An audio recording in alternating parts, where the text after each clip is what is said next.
Bonjour Bastien Sibyl. Bonjour. Vous êtes président de la deuxième plateforme de covoiturage en France, ça s'appelle MobiCoop et c'est notamment une plateforme de covoiturage du quotidien parce que c'est vraiment l'enjeu aussi auquel on est confronté. De nombreux témoignages depuis plusieurs jours qui nous disent qu'ils ont besoin de leur voiture pour aller travailler tous les matins avec parfois 40 à 50 kilomètres à faire aller et retour.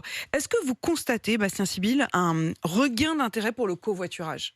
Est-ce que ça se vérifie dans les chiffres? Alors ça se vérifie tout à fait dans les chiffres puisque nos plateformes connaissent actuellement des hausses de fréquentation tout à fait importantes.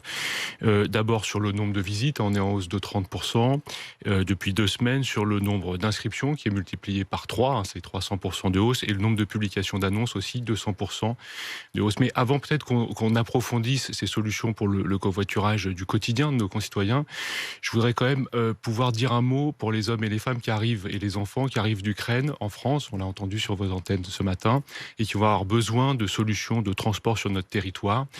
J'en appelle aux 540 000 personnes qui forment notre communauté, qui depuis des années sont dans des actions de solidarité pour partager leur trajet au quotidien, et je leur demande de faire ce qu'elles ont toujours fait sur mobicoop.fr, c'est-à-dire d'ouvrir leur voiture dans un geste de solidarité. Parce que c'est une coopérative, vraiment votre plateforme de covoiturage, c'est une manière, vraiment c'est une communauté comme vous dites. Absolument, donc c'est une communauté qui s'est réunie dans une coopérative parce que nous pensons que le covoiturage est avant tout un acte de solidarité, d'ouverture à l'autre, et qu'il est effectivement important dans les temps qu'on traverse de fortes hausses des prix du carburant, qu'on puisse faire bénéficier un certain nombre de personnes de capacités de déplacement.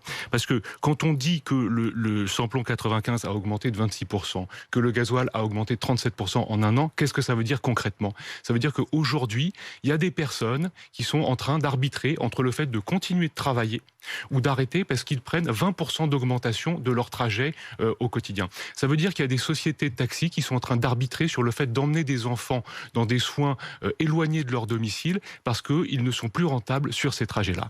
Et ça, on ne peut pas le laisser faire. Et la meilleure façon de lutter contre ça, la meilleure façon de réduire le coût du déplacement, c'est de partager son véhicule. Quand vous partagez, vous faites entrer une personne dans votre véhicule, vous réduisez par 2 le prix du litre de carburant.